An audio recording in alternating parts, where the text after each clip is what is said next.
big things going on right now. Listen, we know this is a sports show, but let's just tap people in to what you got going on first. Because we show love here first and foremost. So before we start getting to Nick Foles and Malik Jackson, Deshaun Jackson, Antonio Brown, let's talk about Bills and everything that you got going on. Well, the youngin' he's on a tear. He's on a tear. He's tearing everything up. You know what I mean? And he having a good time with it too. You know, I think he's at the point and pinnacle in his life. First of all, he changed his name from D Bills to Morris Allen. Allen? He's rebranding himself. Oh, so he's not Bills no more? He's not Bills anymore. He's Morris Allen. So all right. So talk about South by Southwest. Well, this is my first time going down there, but from what I hear, it's one of the platforms where he'll excel at this. Everything is stage work. Everything is, what I say. You got to just connect with the right people. I don't want to say kissing the ass. I don't want to say anything like that because from what I hear, it's a totally different atmosphere. So it's a lot of the people down there are inviting. So it's going to be a different element for both of us, and we're going to take advantage of it. Indeed. Smart people fishing the building. All right, so let me give you some backdrop of everything that's going on. I know the show is just starting. I'm Malik Aj. That's AJ Vice Series. AJ is the manager of an artist who just won 3 weeks ago now, a showcase in Philadelphia, and he was awarded by RCA to represent them in Austin, Texas this week at South by Southwest, which is one of the biggest media events of the year. Not only does it get involved in hip hop and music, but it's also involved in technology, marketing, branding, sponsorship. Just everybody in the world in the industry of media is representing themselves down there this weekend. And AJ, our artist D Bill, well formerly D Bill, is now known as Morris Allen. Now known as Morris Allen. Now D Bill's, Morris Allen, formerly known as D Bills. The big reasoning for that is going to be performing at South by Southwest this Friday, correct? Friday and Saturday. So, shout out to Jay, shout out to D Bills, Morris Allen. Big things happening there. But let's talk about why we're on this Philly vibe. While we're on this Philly vibe right now, we got to talk about Deshaun Jackson, number 10. Let's bring it back. Because nothing but dimes. And this is all about surrounding Carson Wentz with weapons. These are Wentz's weapons. Let's break down, when you talk about Deshaun Jackson, who still runs a 4.4, who is still averaging 17 yards a catch. You know what I mean? Deshaun Jackson, think about this, right? He's only 347 yards away from being the all-time leading receiver over Mike Quick. Think about that. And he's been away from Philly for about 4 years now. And he comes back he can come back deep. Let's hope that he's healthy. He can come back within 4 to 5 weeks. He's going to break the record to be the all-time Eagles leader. Bringing him back at this stage of the Eagles, I'm not even going to say a progression, but where they are as a franchise in terms of a team that's trying to close out and win Super Bowls.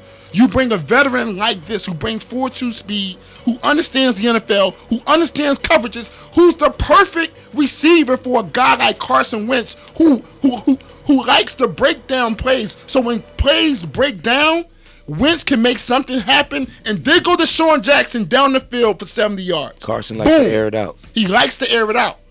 So when you add the complement of speed with Aguilar and Jeffries, that threesome right there is amongst the best in the NFL. But we won't get to that for a second because we're not quite there with the running game. But if you also talk about Goddard and Ertz, that five receiving core, that might be the best in the NFL. When you talk about Jeffrey, Deshaun Jackson, Zach Ertz, Dallas Goddard, and Nelson Aguilar, that 5 receivers, those 5 right there without anybody being drafted, you cannot say that Wentz doesn't have any weapons. Now, let's talk about the running game. That's where we get eerie because running backs are falling off the list. We didn't go out and get Le'Veon Bell, which I heard, if you listen to my main man Mike Freeman from Bleacher Report, said the Eagles made a late push last night to try to steal Bell away from the Jets, but they couldn't pull it off. I think they started too late. The Jets have been on Le'Veon Bell pretty much almost since the middle of last season. But I don't understand the Le'Veon deal. Like, the Steelers offered you $70 million last year, and you wait a whole year and you settle for the 50. Well, that makes no sense to me. And you go to the Jets, that makes no sense to me. Well. The thing was this: Le'Veon lost. I mean, he lost out on the deal, and the Steelers, the Steelers offered him $70 million, but the guaranteed money is still about the same. So he didn't make any more guaranteed money. I think it's actually like an extra $5 million. I think he's getting $35 million guaranteed. I think the Steelers offered him $30, so he made an extra $5 million. But he doesn't have that extra year on his body. You dig what I'm saying? So that 1 year on his body, he's still only 27. So that 1 year of taking off could actually add value to his career. And think about this about Le'Veon Bell. I think he has something crazy like 3 consecutive years of over 1,800 yards of total offense and led the league 3 consecutive years in touches. His body might have needed that. And he was probably saying, like, yo, if y'all want me to come back after leading the NFL in touches for the last 3 years, if you want me to come back and play for, $9-10 million, I'm not doing it. You know what I'm saying? Even if the Eagles couldn't get him on, a jump in the late night today, the 49ers, they signed Tevin Coleman, all right, 2 year, $10 million. So exactly. So now let's get into it. 49ers Eagles had that laying around. 49ers signed Coleman. Ravens signed Ingram. And you listen, I love what the Ravens did. I think they actually signed 2 players that actually fixed the culture of their team, and Earl Thomas. So they got Mark Ingram, and Earl Thomas, 2 players. But the Ravens should have been number 1 as soon as they heard that the Browns got OBJ. I'd have been on the phone with Bell. I've been on the phone with Bell as soon as I heard that. As soon as I heard that. All right, so there is one more running back available that I think the Eagles might make a play on, and that's T.J. Yeldon from Jacksonville. Now, let me give you some background on him a bit. He's an Alabama. He's an Eagle-type quarterback. Running back. No, but running back. He's an Eagle type. He can catch out of the backfield. Exactly. He's versatile. He's versatile. And he's from Bama, so it makes sense. And he's a Bama. And here's the thing about TJ is that even at Bama, he was never the guy. He was never the guy in Jacksonville. But every time he was featured as the guy, he averaged over 100 yards of total offense. So TJ Yeldon, if you look at a guy that can, run the ball a bit, come out the backfield a bit, and you add him to those other weapons that we discussed, and maybe pull in another player out of the draft. I think the running back situation will be fine because you got Deshaun now. You can't bring the safety in the box. Well, exactly. So that's going to always be. And we still got Clement. We still got Adams, and so you can't put 8 in the box now. So that's going to help us. You know what I mean? Shady had his best years with Deshaun because you couldn't bring.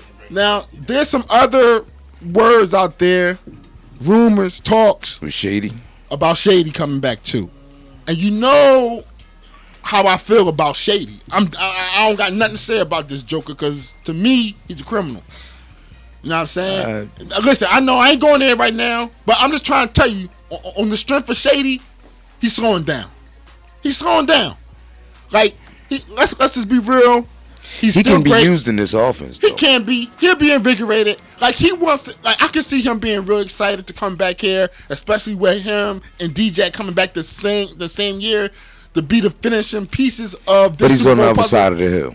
But he's on the other side, and I just don't know how much more you're gonna get from him at this stage. You dig what I'm saying? I just don't know what we're gonna get from him.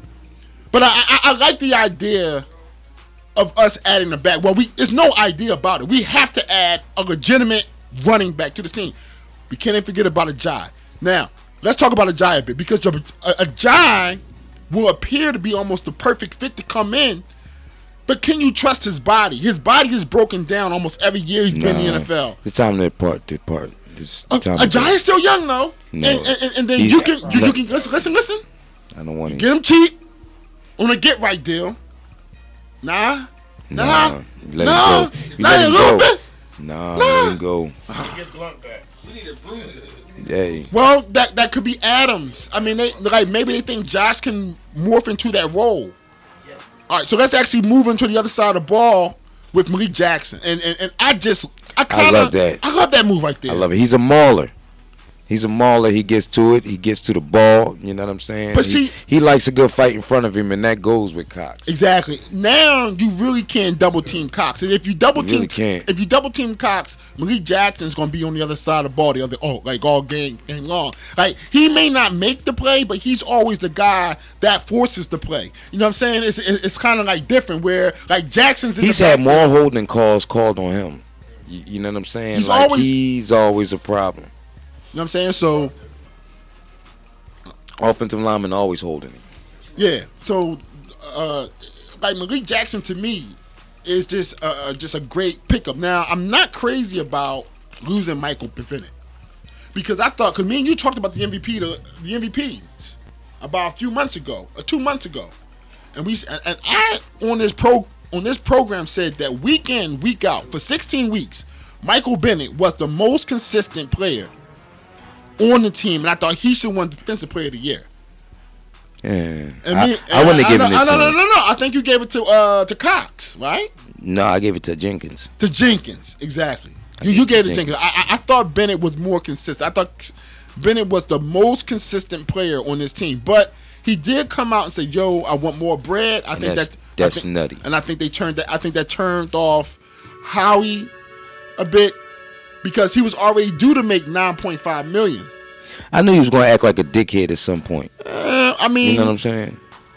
I don't know, man. Listen, I'm not mad at bulls that guys that not really speak out, but you need people who's not going to be playing conformists in this because you got to keep some people honest, and that's what Bennett does. They just won a Super Bowl before that, but and then you come out and say, "Yeah, I want some more bread and everything." Like we did this without you. But that don't make him an asshole. We did this without you, so you can't really come over to a whole new regime where we already wear our helmets a certain way. Because he but if we wear our certain helmets a certain way, it's a way you can come out and say, "I seen everything he did. All right, I seen everything he did. The way he did it, it wasn't right. It ain't that Philadelphia Eagle way." All right, a couple things on the Birds. Let's stay on the Birds for a second. We lost Jordan Hicks. Jordan Hicks is going to Arizona, if I'm not mistaken. Another player always hurt. Injury prone. So now we have to go out and find ourselves a middle linebacker.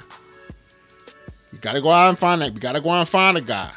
Now maybe where the Eagles are going to draft, maybe the kid Bush from Michigan, who they think can come right in and be a stud. I love him. Mm-hmm. But you know how rookies are at linebacker. Some kids are special, and some kids it takes a year or two. You're putting a lot in a Super Bowl contending team to put Devin Bush in as your middle linebacker if you can get him.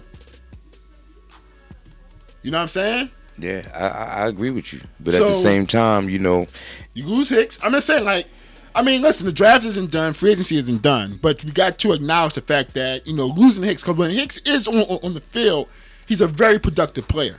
You must agree there, right? But he has to be there. Last year was the only year out of his 3-year career that he wasn't hurt. Well, that's all the time you need. Last year, I'm only judging you for what you already did. I'm saying, listen, I'm not mad. Hicks got paid. I think got something like $44 million. You know what I mean? I'm not mad at that. I think that's a little bit overpriced for him. Actually, linebackers in this free agent market have been getting paid, believe it or not. It's not normal because it's always been a position where management think they can plug and play guys. But as you realize in the NFL is that I think teams are realizing that linebacker, if you have a guy that can play all 3 downs the way Hicks does, I think that's a very valuable piece because he can play the run, he can cover tight ends, he's good in space. I mean, so we gotta make up for that loss. How are you on Ronald Darby? Are you bringing back Darby? I'm not bringing back Darby. Okay, why aren't you bringing back Darby? Because he has the same bad habits. I mean, this Eagle defensive backfield, they developed the habit of going to McDonald's and biting McDoubles. They eat McDoubles. They take the double move, and it seemed like, I don't know if it's the coaching. Hold up for a second. I don't know if it's the coaching, but something is wrong with everybody's biting a double move. And now when you got LeBlanc, you got Maddox, you got other kids that's with the dreads that's playing different back there, it's time to get Darby. It's time to get Mills. It's time to let, Sidney is on a really thin rope. He's on a really thin rope. So with that being said, I can't remember the kid's name down in Duke, but they got another kid, and I told you I was high on Nasir Adderley. They need to just move on from there. They need to bring back McLeod and, start with what they got. Let Rodney, let Jenkins sit in the backfield and just school the hell out them D-backs, because that's one of the main reasons why Jenkins, I gave him the defensive MVP. With all the changes that he had in the young boys, he had to direct all that traffic. I mean, he did. Everybody was on point. Everybody in that defensive backfield was on point. It was on. Yeah, it did.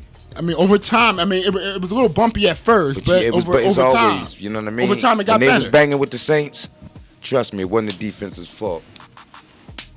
You know what I'm saying?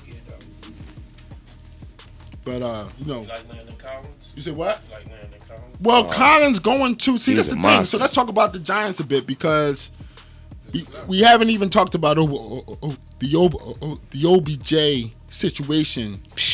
And can I just give you some backstory on this real quick? Is that really, from what I understand, is that OBJ and Eli Manning had a little bit of words. They had some disagreements, but nothing major. Like, it was like OBJ wasn't trying to get out of town. Like, he wasn't saying trade me. Like, he wasn't forcing his way out. The Giants was actually listening to offers for him. You dig what I'm saying? After they just gave this dude a $20 million signing bonus last year and a brand new contract. So the Giants paid think about this. The Giants gave him like something like a $96 million deal, and they already paid like 30% of it. So now you're getting OBJ for like $15 million a year, and that's sweet. So the Browns win all the way around. The Giants got $24 million tied up on their cap on a guy they just traded. Now, think about this. If you have one of the most explosive offensive players in the league, what would prompt you to trade him if he's not asking to leave? The Giants is just a fucked up organization right now. That's the funny part. I'm enjoying it. I'm enjoying it too. I enjoy watching it. I enjoy watching it too, but it's just it's bizarre how you can just like last year, if you didn't want to pay him, I could see y'all could be trading him because he was kind of like a pain in the ass. But hold on, you ride with Eli Manning, who's been amongst the worst quarterbacks in the league over the last 5 years. I mean, no, I'm not making this up. He's like 28th. He was like 28th in the NFL. In the league, and you're gonna put the blame on OBJ. Like, if anything, you should be saying, "Listen, we're gonna fix this Eli Manning thing." Eli Manning, you know how much money Eli Manning's made? He's made over $258 million in the league in his career. $258 million. You know who's made more than Eli Manning? Take a wild guess. Peyton Manning. His brother made something like $275 million. I mean, like, the Giants don't owe Eli Manning anything really. Like, he won his rings. He's been a good soldier, a good warrior, but he's been done for 5 years now, man. And then you trade you literally trade your best 2 players on your team in Landon Collins and OBJ. It's just so crazy. Now, let's think about what they got from the Browns. All right, Jabril Peppers, right? Jabril is a North Jersey kid, so a lifelong dream to probably play for the Giants.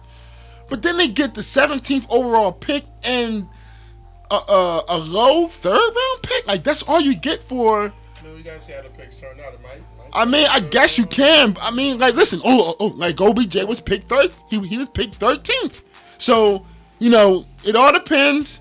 Kind of like not the. What if they get Metcalf? You know what I'm saying? Like, I mean, like, Metcalf blew up. He blew up the combine. But the trick on Metcalf is this. You want to hear a stat on Metcalf that no one talked about? Is that he had a slower 3-cone drill than Tom Brady. Yeah. You heard about that. So that makes me seem like he's a robot. He's a robotic dude because, and we know the game isn't played in straight line speed. You know what I'm saying? Like we've seen guys like this before, like super muscle guys. Oh man, who was the like Tony Mandricks, like, you know, real robotic muscular dudes who can't really move. They were combine warriors. Combine warriors. So I mean, like, why would you even if that's your target, why would you risk that for a top 5 offensive weapon? It's just weird. I don't understand it. I just like the Giants are a team that's very perplexing, and it's beautiful. It's beautiful. It's awesome. All right, so let's talk about. So let's jump right into your man, the Baker boys. Hey, the Baker boys. That's my man. They getting ready to make it happen. They getting ready to make a lot of noise. They getting ready to take it to the Chiefs, and they going to get ready to take it to the Patriots. Now, that's going to be the one. I mean, if you look at their weapons, it's crazy. And nobody's talking about Kareem Hunt and all of this. Kareem Hunt, you got Chubb and Kareem Hunt. You got Njoku at tight end. You have Odell and Landry. You got a souped up LSU team. I mean, gosh, they're so souped up, and on defense, they're still flashy. They just picked up Giants. What's his shit? Oh, who's the defensive player they just picked up the safety? No. They got Vernon. The DN. The DN. They just got Vernon. And they already had my man Garrett. They got Miles Garrett. You know what I'm saying? It's just crazy. You know what I mean? Like, and the kid Ward is a stud at corner. You know what I mean? Like, they got studs all over the field. Like the Browns. Listen, it's kind of hard to make the jump from Browns being a Super Bowl contender, but they have Super Bowl talent. How about that? You know what I'm saying? Like, I don't know if they're a contender yet, but they got Super Bowl talent. Watch how much better the uniforms look while they winning. They got Super Bowl talent. You know what I'm saying? Like, the way they getting ready to look is real crazy right now. You know what I'm saying? And they got the offensive minds to do it. So that's my whole thing. Like, the Browns, the Browns, they have the talent. Now, here's the trick. Freddie Kitchens, who's the offensive coordinator, once they fired, you know what I'm saying? They had, what's our guy they fired? Oh man, I can't. I'm so bad today. I'm awesome. I'm terrible. Anyway, the uncle. We're just gonna call him Unc right now. Anyway, Freddie Kitchens was the offensive coordinator. Hugh Jackson, that's Unc. For Hugh Jackson, yeah, I'm terrible today. For Hugh Jackson, he took over as the head coach, and the Browns responded, gave him the job. But he's also a first-time head coach. He's a first-time head coach with all of this pressure on him to win right away. There is no grace period with all this talent. Could that be the Browns' fatal flaw now? Like, if the Browns knew that they were going to go all in just like this, wouldn't it make sense to get a rookie, a veteran coach? Expectations with a rookie coach now. Nah, you know what? He already had continuity with these guys. The guys love him. The players love him. And he's not no pushover coach either, but the players love him, and they played for him. He has so much personality. Let me tell you, they only have gotten through what they've gotten through with this first year. They got a personality now. Yeah. And all of them are in on it. Yeah. They're all in on it. They're all in on it. It's like a controlled asylum over there. They're all in it, and that's what's going to make the Browns, that's what's going to make them dangerous, because they come in with a young stride, like, we're going to fuck you up. You know what I mean? With a quarterback that's willing to back all that shit up. I told you, Baker's a beast.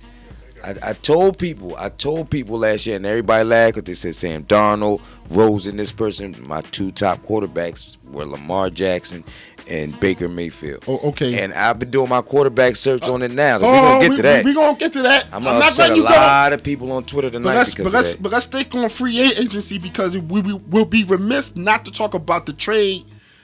A 3rd and a 5th round pick for Antonio Brown?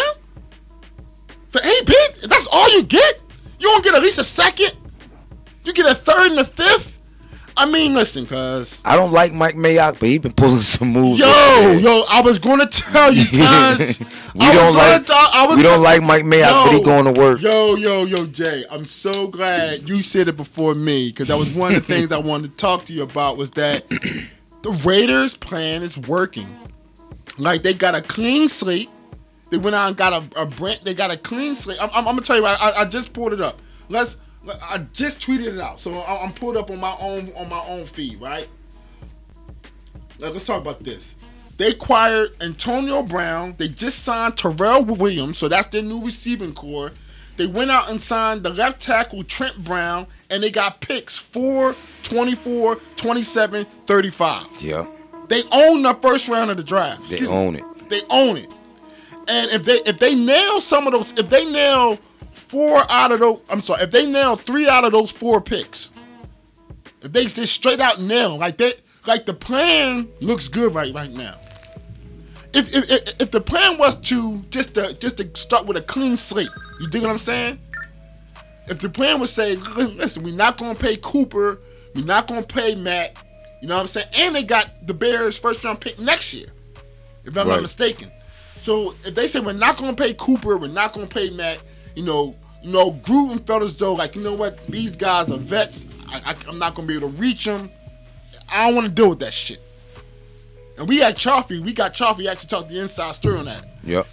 But he said, I don't want to deal with that shit. I want to start with a clean slate, and I want to build my own team from scratch, and I already have my quarterback. I mean, you can't knock their moves, man. You really can't knock their moves. You really can't knock their moves. I'm trying to tell you. Give it to them. You gotta give it to them, and they're gonna add another running back to that mix. You know, they're gonna add at least one more receiver to that mix, and they're gonna draft a lot of offensive linemen. Try to protect Carr because that offensive line was atrocious. But hey, you understand? This is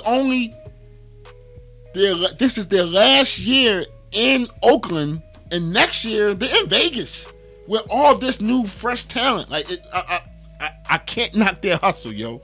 I really can't. You want to trash it, and we laughed at it during the season and all that. But when you look at it now, if this was the plan, it's working. It's working. This is the BlitzMagPodcast, Glockwork Radio. We go way beyond whistle. Smart people stay in the building. Coming up next, we got my main man Toon. We gonna talk boxing. This show talks boxing. We actually about to go on probably like a 1 hour run on boxing, because after Toon we have Kel Dansby, Black Sports Online. This is the BlitzMagPodcast, Glockwork Radio. We go way beyond the whistle. This is Fly Sports Talk, not Dry Sports Talk. You heard? Indeed. Darkest moment ever. Yeah. Sheen, you right, been one of them niggas block. Let's get it. Boot, what it do? We ain't rumbling. Putting shit straight down. Factory. It's the bomber, baby. Let's get it. I don't fight, I shoot. I don't fight, I shoot. I don't fight, I shoot. I don't fight, I shoot. If a nigga playing round, we gon' put that pussy down. If a nigga playing round, we gon' put that pussy down. I don't fight, I shoot. I don't fight, I shoot. I don't fight, I shoot. I don't fight, I shoot. If a nigga playing round, we gon' put that pussy down. If a nigga playing round, we gon' put that pussy down. If you don't know, do your research. Get you all your piece first. Straightforward, we don't reverse. Do the mask or the t-shirt. Spin the corner, letting shit fly. Shooting funerals, that shit die. See the fly, then we spin by. Kill everybody at the fish fry. Gorillas, a bunch of them killers. You try me, little nigga, they coming to kill you. Hey, why I go my hand on the trigger? Cause only thing dying in the beef is the niggas. Come from the jungle where niggas can run with you. If you in the fight, then they coming to get you. I keep my hand on that ratchet. Throw a punch and get thrown in the casket. No, I ain't fighting, bitch, I ain't Tyson. I make it rain and fill 'em with lightning. Aim at your neck, so I hit the brain. Put that on life, ain't playing no games unless it's Nintendo. When you the duck, aim at your window, you better duck. You can play limbo, I call it Kimbo. I pull a chopper, slice up your trust on God. Darkest moment ever, you could call whoever, run up, bang a done up. They call us the wetters, they call us the steppers. Shit, we coming, boy. Bum, we the drummers, boy. The Glockerware radio station. We don't ride waves, we provide the water. Fuck it up, bro. Fuck it up, bro. Fuck it up. Fuck it up, bro. Fuck it up. fuck it up, bro, fuck it up.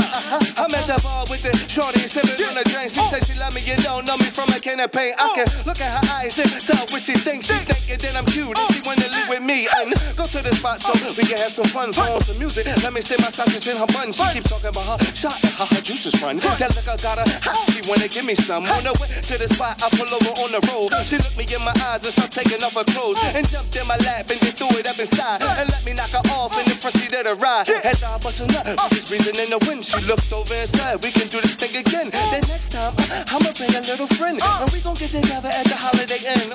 The next time, she bought this little dyke bitch. She came through talking all this fucking hype shit. They started kissing on each other and I liked it. They got naked and it's making me excited. Give me a look, then I jump in the bed. As soon as I lay down, they start giving me head. And then the guy that bitch started eating her out. And when she went down on her, she started to shout. And then whipped it out, rub it no doubt. Fucked her from the back, all like that.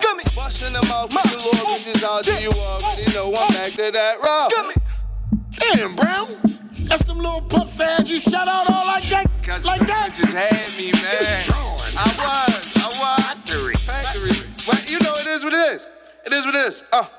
Shorty had me open, no I'm not joking. When she got on top and rode in the slow motion. When she gave me head and I was laying back smoking. When she screamed my name every time that I'm stroking. And look, I shot, wetter than the ocean. Every time she not, it be spraying out like lotion. And last night had her shaking like a seizure. I did it so good that she had to take a breather. And I can't lie, do anything to please her. OMG, I'm in love with a skeezer. Put that ring on her, shorty is a keeper. No matter what she did, I would never leave her. Cause she got swag, and she got class. Got her own crib and her own cash. Got a pretty face with a fat ass. Only problem is, everybody smash. But I don't care, cause she a winner. Suck a good dick, cook a nice dinner. All my homies told me about how they hit her. And now she with me, I bet you can't get her. Heavy where we go, I see the people stare at me and her, but I really don't care. And yeah, she a whore, but she's my whore. And in the bedroom, we go hardcore. If you see her walking down the street with that big old ass, walk on by, cause that pussy mine. Yeah, that pussy mine. Ooh, I hit from the front, then I hit from behind. I swear to God, that bitch pussy, that shit is the bomb. That shit the bomb. Get hype, turn up. Get hype, get hype, turn up. Get hype, turn up. Get hype, turn up. Get hype, turn up. Get hype, turn up. Get hype, turn up. Get hype, turn up. Get hype, turn up. Get hype, turn up. Get hype, turn up. Get hype, turn up. Get hype, turn up. Get hype, turn up.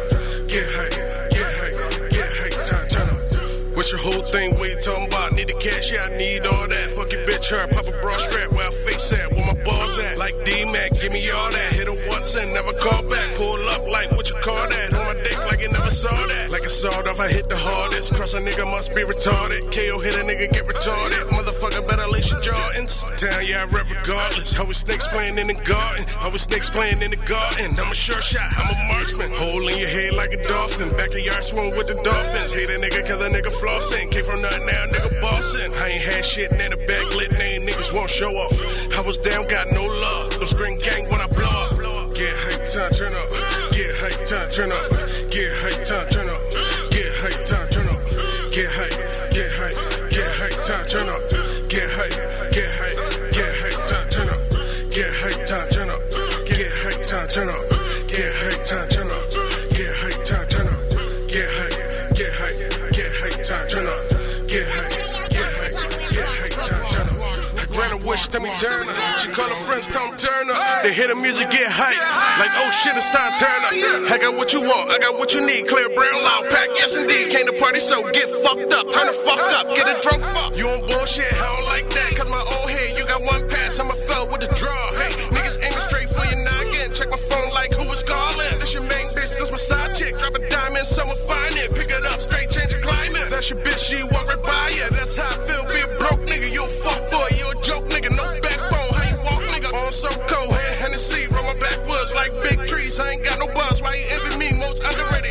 streets. In the kitchen, bring the motherfucking beef. Yeah, my mama made a motherfucking beef. KO hit a nigga go to sleep. Nah, dog, don't call the police. Throw some water on this bitch ass. Watch him drown in the sleep. Like throw some water on this bitch ass. Don't let him drown in the sleep. Get hype, time, turn up. Get hype, time, turn up. Get hype, time, turn up. Get hype, time, turn up. Get hype, get hype, get hype, time, turn up. Get hype, get hype, get hype, time, turn up. Get hype, time, turn up. We're back. This is the BlitzMagPodcast, Glock Radio. We go way beyond what's the smart people stay in the building. Yo, Jay. What it do? Man, I'm fired up. Yo, listen, cuz we gotta talk some boxing, man. Cause this is a big boxing week. It's a huge boxing week. I mean, I'm because when we talk about people daring to be great, you got a situation here where you have Mikey Garcia, the lightweight champion, the recognized lightweight champion, or one of them. You got Loma Chico is also lightweight, but he's moving up 2 weight classes to fight probably the baddest man, the boogeyman of the welterweight division, which is Errol Spence. Now, the last time I could think about a fighter making this kind of jump is when Shane Mosley jumped up a couple weight classes to fight Oscar, like a legit joint, not the Pacquiao Oscar fight, because Oscar was pretty much done. But when you talk about 2 guys in their prime, and you have a lightweight jumping up 2 weight classes to fight in a welterweight championship fight, you know what I'm saying? Like the last time I can think of a fight like this big, where at that time Shane Mosley was one of the pound for pound best, just like Mikey, fighting the best fighter in as a welterweight, which was Oscar De La Hoya, the big money guy. When you think about the dynamic there, it's a lot. There are a lot of similarities. Here's the thing: you just can't deny the type of fighter Mikey is, but can he overcome the size of Spence? And that's what we're going to talk about today. Smart People Fishing the building. In the building, we got boxer, trainer, Tuna in Philly. We got Tune up in here, and we're going to break down the fight with him. He's going to break it down like how he sees the fight, and he's going to talk about some other things that he got going on in the world of boxing. Tune, you with us? Yes, sir. Smart People Fishing the building. One of the best. One of the best. You know what I'm saying? One of the top trainers in the city of Philadelphia right now. Stamp that. You know what I'm saying? So let's talk about this fight, man, because this is a major fight week. We got, as I said before, I broke down, gave you a little backstory between how the similarities between Shane and Oscar, how you have Spence and Mikey Garcia. Like, break down the fight for us, how you see it, and then let's start the dialogue from there. Well, I just see it as Spence, his biggest asset, of course, everybody knows, is his power. So the biggest thing for Mikey is just offsetting that. Even if Spence lands a shot, be at the angles where the shot doesn't land flush. Use your shoulders, your elbows, defense. So I think that Spence is like basically, he's a good fighter, but also look at his boxing needing superstars badly. So, they promote a lot of guys real quickly that may not have the proper resume. So I don't really look at Mikey as being that much of an underdog in this fight. I think he's an excellent boxer. And I would usually take a boxer over a puncher, usually in a fight like this. All right, so let's talk about this a bit, because here's the thing about Spence. Now, while he may not be a pure welter, he is a natural welter in the sense that, he's fought his whole career pretty much at 147. He understands the weight. He understands how to maneuver around that weight. He understands how strong he is at that weight.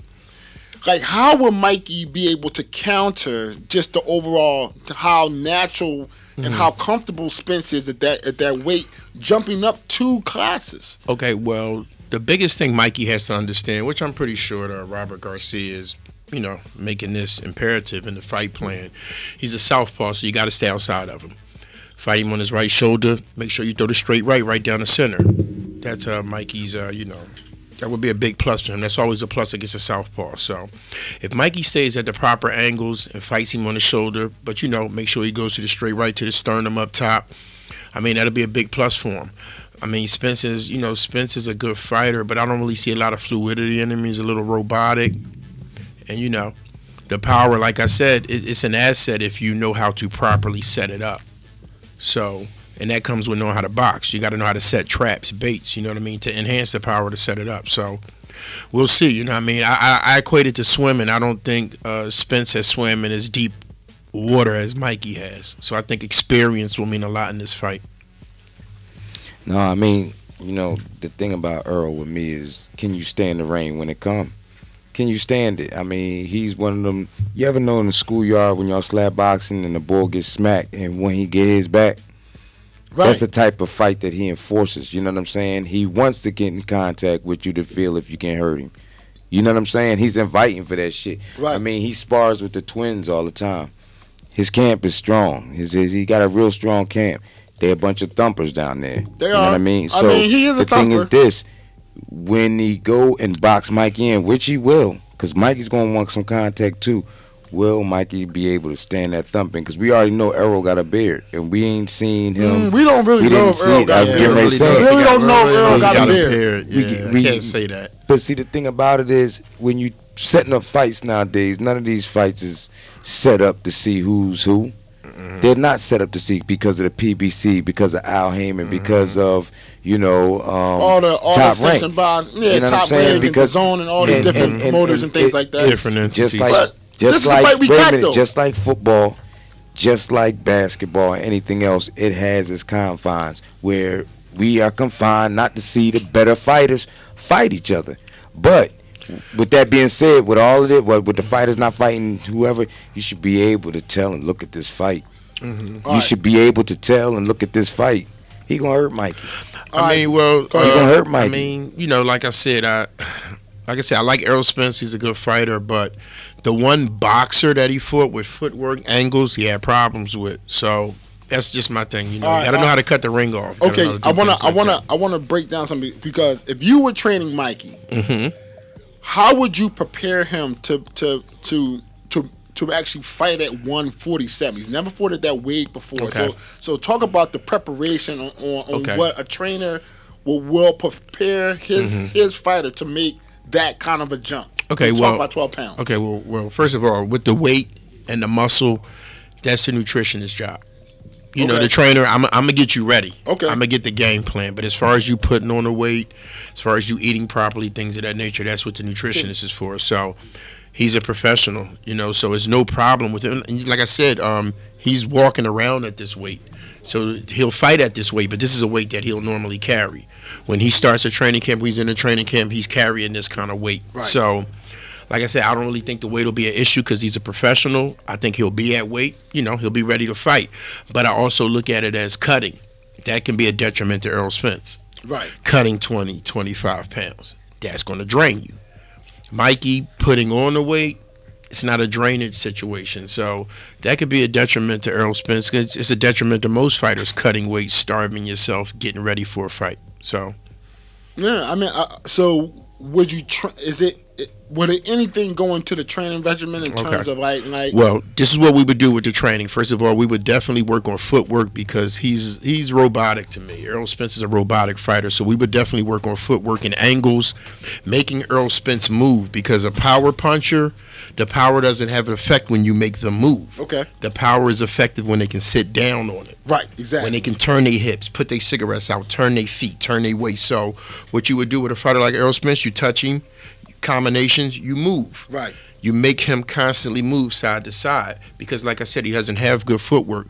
But the biggest key with Mikey is he has to make sure, as a southpaw, that when he's leading with the right hand is his jab, that he has to stay outside of that because he can't walk into the left hand. So as long as he stays outside, boxes on his right hand, Right. and uses his straight right, that's what I would tell him. Say, listen, this guy's a southpaw. Let's not walk into those waters. When we jab, let's stay outside. Let's stay outside on his right hand. We would basically box him on his right side, and I would make sure Mikey's at an angle where he's taking away 50% of his body so he doesn't have to worry about shots being flush and landing on him and having a chance to hurt him. Got you. So that would be the game plan. He's a southpaw. We would stay outside of him, and we would make sure that we're always throwing the straight right because that's the biggest asset you have when you're fighting a southpaw, your lead right hand. All right, so now If you're orthodox, I'm sorry, if you're orthodox fighter. all right, so if you're training Spence, what would you like? How would you train him or prepare him to fight Mikey? Okay, well, if I was Errol Spence trainer, like I do with a lot of my fighters, which most fighters, work him downstairs. See, what it is Mikey's going to come with the effects of speed because he's a smaller fighter. So Errol Spence being the bigger fighter, of course, they're going to try to use combination speed, footwork. So what you would do to alleviate that, the sooner you start to go downstairs, this takes away the foundation. Right. So if I was Errol Spence, I tell him, listen, don't headhunt. Work his body. So what we'll do is the first part of the fight, we'll work him downstairs. And what happens is that'll get him to start dropping his hands. Then we finish over top. Got you. Good stuff right there. All right, so That's what we do. all right, prediction time. Well, Let's just get it out there. It's prediction time. let AJ go first. It's prediction time. Hey, man. You know what, Jay? He going- No. We're gonna put two on blast because we got Kel coming up. Okay. So we're just gonna save our picks for Kel because Kel gonna come with something crazy. Well, you know what Kel gonna say that Mikey gonna knock him out in the third round. Kel gonna be like Mikey gonna knock him out in the third round. Well, and that shit be happening. I mean, but listen, Mikey does have, Mikey has power. He does have power. Yeah, it's underestimated power. So it's always the shot you don't see. That's the one that's the most effective. All right. Before you give your pick, I think you pretty much know where I'm going, but I think I know where you're going. But let's do something that we have not done much. Is really break down Errol Spence's last, let's say 7 or so fights. Mm-hmm. And his last fight against Carlos Campo is just a total joke. You know that, right? Mm-hmm. Laugh-a-thon. It was like a coming home fight. Mm-hmm. Peterson. It was like the fight that he said I want to after I win the title. Yeah, well, it's a showcase fight. It's a showcase fight for you. Yeah, you earned it. Before that, it was Lamont Peterson. That's like we all kind of know that Peterson is pretty much washed. Mm-hmm. Before that, it was Kell Brock. Uh-huh. And he waited a long time to fight Peterson because he said, he couldn't get the fights that he wanted, which was a Thurman fight, or so he said, "Screw it, I gotta fight somebody and fight Peterson." So I get with I'm not gonna say Spence hasn't tried to get bigger fights. Now, can I say this to you? If you notice the fighters that he's picking, they all have a similar trait. They fight like he do. They fight the same way. See, he's not picking boxers. Right. He's picking sluggers that stand in front of him, not side-to-side angles. This is evidently something that he has a problem with. So, like I said, from that list, the only boxer is Kell. Lamont Peterson's a good boxer, but his best days are behind him. Right. So that's a pattern with me. You know what I mean? He's not really fighting guys that, master the craft of boxing. Leonard Bundu is a straightforward Algeri, straightforward. Barrera, come on, these guys are right in front. Van Herden, come on. These guys are right in front of him. They're right in front of him. You are right about See, that. side to side fighters, like I told you, you give an opponent, when you box at an angle, you give an opponent 50% of your body. And it's also peculiar to me, just as one, just to understand boxing, how of all the welterweights that Mikey could have, picked to fight, exactly, he actually chose Spence because they see things. See, this is the thing. See, when you're on the inside, you look for different things that a fan would look at. See, a fan is looking at entertain me. You knock the guy out. Right. As a boxer, as a trainer, you look for certain things. Like, okay, how does this guy throw his shots? Where his feet set, is he fluid? Yeah, right. Does he sit down in his shots properly? Does he use his jab? See, Spence, And I'm trying to say because his brother Rob is one of the best. Yeah. And that's the key also too. Rob didn't want him to take the fight. So Rob didn't want him to take the fight. Mm-hmm. I'm pretty sure that probably just didn't want him to take it that soon. I wouldn't say they didn't want to take that something eventually they would look into. Okay. They would explore that. I'm pretty sure they were probably like in the gym, at a fight. They was watching Spence or at home they watching. So you know what? We can beat this dude. Yeah. Mm-hmm. So it was a legacy fight. It was blah blah blah blah. And then Mikey's like, you know what? I think we can beat him. And then Rob is like, we don't gotta fight him right now. Mm-hmm. Yeah. But we can beat him, down the road. And Mikey's like, no, let's fight him now. Uh-huh. Let's fight him now before he gets because right now he's kind of green. Because let's just be real. He's green. This He's is very green. Yeah. This is Spence's first real big fight. First test. Mikey's been under the lights before. Exactly. And that's like I said, I equated to swimming. He has been under the lights. Mikey's before. been in the ocean. Spence has been in 12 feet in the pool. Exactly. So that's going to be a big factor. It's a different dynamic. But you're going to see that in the second half. See, this is my thing. If Spence doesn't get him early, the experience, the cutting of weight, these become mitigating factors in the second half of the fight. See, Mikey can win the fight if he does not get hit clean early. Right. The further the fight goes, it benefits Mikey Garcia because he's a boxer.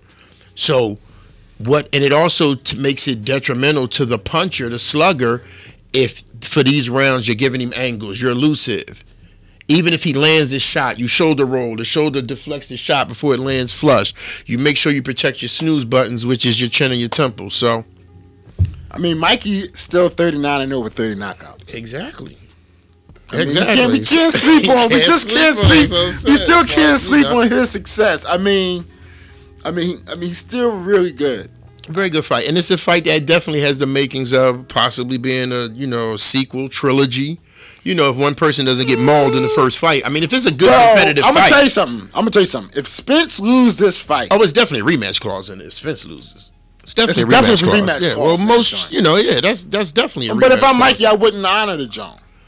Well, it all depends on the purse. All depends on the purse. Because see, Mikey wins, he triples what he makes this fight. So that's why you would do it. Yeah. You would do that. Or you might say, you know what? Yeah, we'll get back to you. Let me get a showcase fight. I'm going to take this Pacquiao off. I'm going to knock Pacquiao out. Pacquiao out. Let me take this fight, and then I'll come back and see you. And then I'll come back to you. You win a fight. I knock Pacquiao out. I'll make 25 mil off of that. He deserves it. And then I'll fight you again. Yeah, he deserves it. I mean, like I said, he had managerial problems, so he deserves it. But that's not going to happen because Spence going to win the fight. You think Spence going to win the fight? Yeah, I would break down my prediction. Okay. And as the fight has gotten closer, I do feel as though Mikey has a better chance than I thought originally. Although Jake still doesn't think he has a shot. I got you. And I do agree with some of that. I just think that Spence isn't an old fighter. So, and this is also his moment to prove that he is a great fighter. Even though he is the overwhelming favorite, people are going to see Mikey like, damn, Mikey's good. And Spence will have to be good to beat him, and I think Spence is that good, and I think that's how. Do you have reasons why you think Spence will win, or do you have a reason? I'm gonna get to that probably on the other side. Yeah, because I think you just have a reason why he's going to win. The same reason everybody else thinks he's going to win: his power, not his boxing acumen. All right, I get into it. Fuck it. I mean, you don't gotta give me your prediction, just your analysis on what you think about Spence. I just think it's his moment. It's his moment as well. It's his moment. It's in his backyard. Yeah, but why can't it be Mikey's moment? But Mikey has already had moments. Like See, he's had. You know what?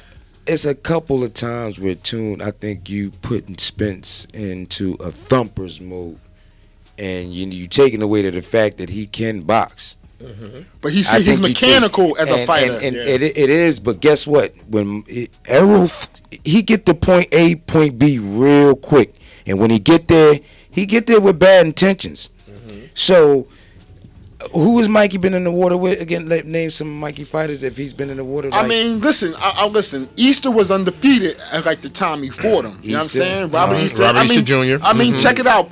Like he did go up in weight to fight Broner. I mean, that's just a fact. I mean, and that was a fight where everybody thought was a 50-50 because Mikey, you understand, Mikey hasn't fought in a while, but he dominated Broner. I mean. He just totally dismantled him. Listen, Mikey's sharp as totally dismantled him, right? Juan Carlos like the Burgos fight, a while back was Salido. You know what I mean? Salido's a monster. Yeah, Salido's a beast. It's fucking Salido beat Lomachenko. Yeah. That was a long time ago. He cheated. He didn't make weight. I understand. He threw a lot of low blows. Yeah. They kind of robbed my guy. They robbed him. But he got on his belt. But like I said, Mikey, see, like I said with Earl Spence, like I said, those things, see, this is how the game is set up where it can be a detriment. You'll have management that will always put individuals in front of you that will enhance your particular style, not give you various fighters that will make you fight different styles. So this is why I just think that Mikey has fought, various different fighters. He's fought brawlers, he's fought sluggers, he's fought dudes that hit hard. It might not have been at that weight, though, that Earl Spence is, and they may not carry the pop like Earl Spence. But like I said, with a punch, the punch can land, but it's how it lands. All right. If it's not clean, then it's not effective like that. So let's talk about, you just got a brand new project. Yes, sir. That just jumped off. Yes, sir. A couple weeks ago. So that's it's been about a week. It's been about a good week. But I'm on the gram. It's jumped up, but you know what I mean. So gramming it. When he ended me at earlier, I said, "Oh shit!" Talk about the program. Talk about your boxing program. Yes. This is my baby. This is my second baby besides my boom boom. This is my baby. Bully-proof boxing. I'm going to get right to the Instagram. It's bully_proof_boxing. It's for the youth. We got to, when we was coming up, we didn't have a bully problem because your parents made you go outside and fight. You better get your ass out there and fight. Real shit. Like the parents nowadays, I blame the parents. The parents is real soft because they, no, Johnny, don't go. No, let him rumble. Yeah. So my thing is, like with the bulletproof, like the bulletproof vest, of course, that deflects, violence, a bullet. So with the bulletproof, we're just deflecting that aspect of life for a child. Like you come work with me, you're not going to, none of my young boys get bullied. Right. None of them have bullying problems. They kids, so they had, you have self-esteem, confidence issues initially before you start dealing with me. But not only do I make you a good fighter in the ring, I teach them how to be men. I train young ladies, teach you how to be men and women outside the ring. Yeah, and you learn how to confront issues and confront bullies and things like that. Where you know how to handle yourself. You handle yourself, yeah, exactly. I mean, I hate to bring it to this aspect, but like even when you got street guys, you got stick-up boys. The last person they ever robbed was somebody with a cache of guns. You always look for somebody like, oh, we're not going to his house because we know what he got. Right, exactly. So, as far as a bully sees that individual can defend himself. You're the last person that bully. Exactly. Actually, that bully will become your friend. Yeah, right. I've been in situations like that when I was little and people didn't know I boxed. I'd go in a guy's mouth, the next thing he cool with you. Exactly. So, it's just my thing about, helping kids, self-esteem, confidence. Like I tell my fighters, from the business aspect outside the ring, I'm going to make you the best fighter in the ring, and I'm going to make you the best businessman outside the ring. True indeed. So, life is options. You got more of them, you'll be better. And just so you know, that's why so many kids, young kids, take martial arts and other and kickboxing, because there is a direct correlation to be able of of confidence to be Problem able solve. there's a correlation. I'm studying my ass off. But there's a correlation between confidence and being able to defend yourself. Yeah, exactly. If you're a dude that can't really defend himself, then your confidence will probably be kind of like, exactly. Somebody push you right over. You'll be an introvert. You'll be scared. Yeah. But exactly. But if you can defend yourself, you're like, I ain't worried about that. I ain't worried about that. I'm not worried about that. Him. Like, tell me what you got to say. I'm not worried about that. It's like your whole demeanor is just so much. I mean, you look people in the correlation between the two is uncanny. It's uncanny, but there's a correlation between being able to defend yourself and knowing confidence. Like, put it like this. Boy be the stupidest guy in class. Like, God, he can't add for nothing, but he be super confident. I knock your ass out though, right? You're like, damn, because. But let me say something. But that's a bully. But the confidence is there because he knows that he can fight. Even though he would be confident he can fight, I would still advise him to learn how to read. No. But when I'm trying, listen.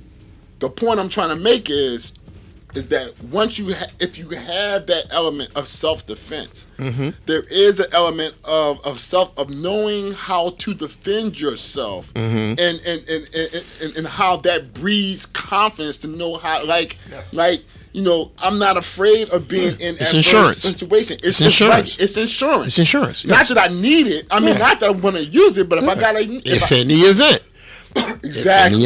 In any event, I'm good. And I always tell my young boys, never tell anyone you box. If any event you need to, show them. Exactly. Show them. They'll see. I tell them even from your stance. A person that fights in the street will know you box. You done separated your joints.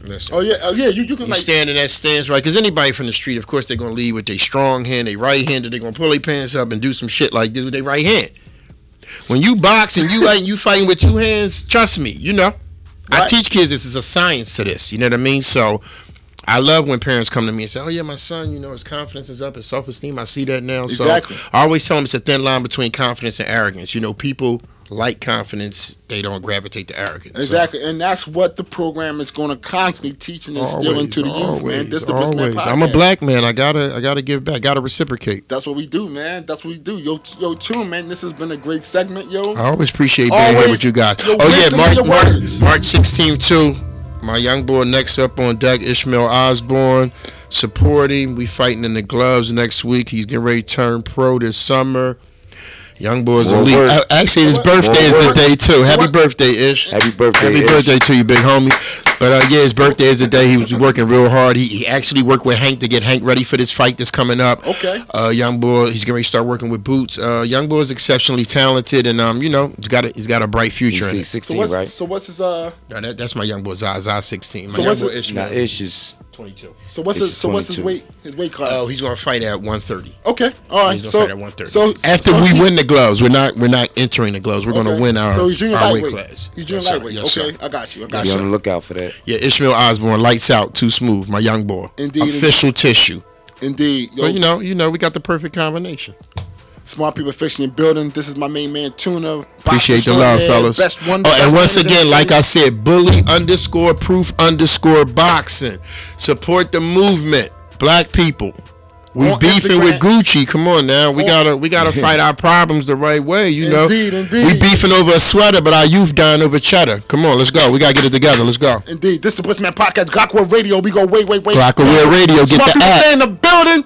This is what we do.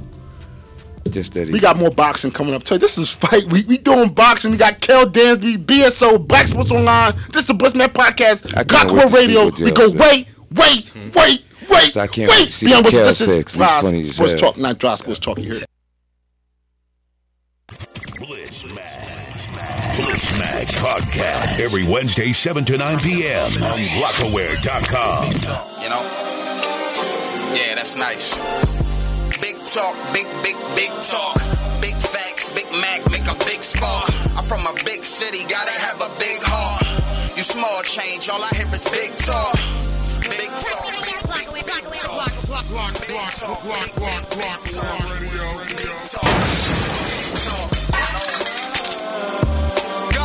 We never asked for these streets, but here we are. Fake cash, rep the trap, that's the scary part.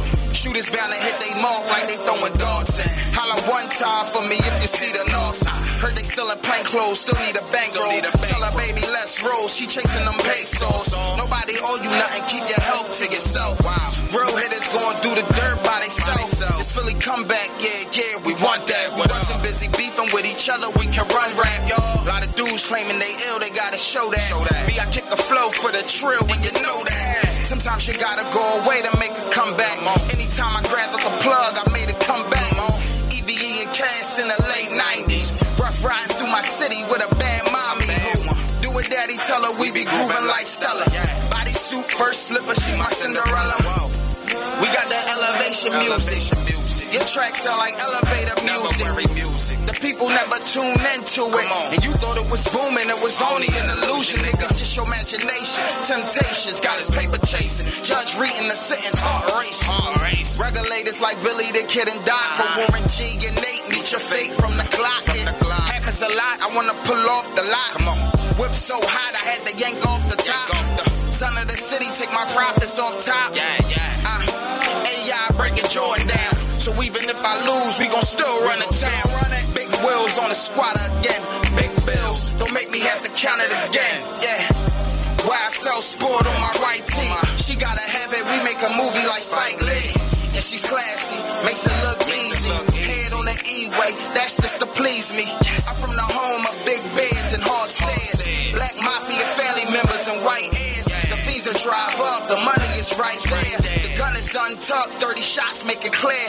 Geno's a pass, but I'd rather get Maxes. Balenciaga sneakers, I'd rather Air Maxes. She blew her taxes to pose for the gram. Could've played for the pros, but I'm better with grams. And I'm better as I am, can't trust no one. Make us blast you niggas like a promo run. Wow. Big talk, big talk. We some bad boys, guess who playing Big's part? Serving Frank White on the late night. And I nigga be gone by the break of dawn. If it was really on, homie, you be really gone. Big talk, big talk. That's big talk, big talk. Big talk, big talk. I'm from a big city, gotta have a big home. Geek, what up? Yeah. V, what it do? We get hit up. It's right in the dream. Future boom. Figure game, UPT. You already know. Settle the brown bomb. EA. We on. Let's go.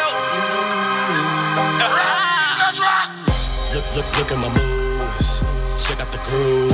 I'm focused, I'm running, I'm checking these niggas and niggas that I gotta shoot. My nigga, we flaming them balls. Y'all know who we are. We willing and dealing, we trying to get high as the moon, cause we the star. Nigga, you blow my high just by telling your lies. Trying to take myself higher because I gotta survive. And yes, I'm still alive. I'm drinking on that potion.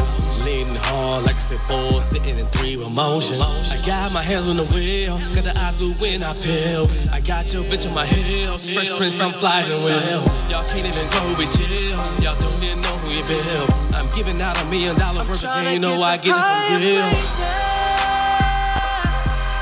Yeah. But they don't want me to make it. Yeah. But I know where I'm gonna take it. Yeah. Every step I take, I know that I'm gonna make it. Yeah. I'm trying to get higher.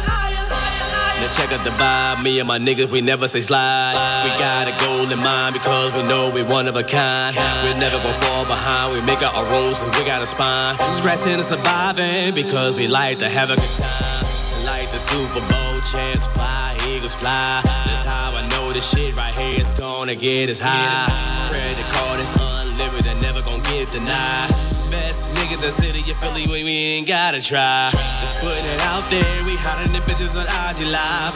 Glock up a radio, shout out to Paul 99. The realest shit you ever hear, that's priceless. Some shit you never find and more dangerous than ISIS.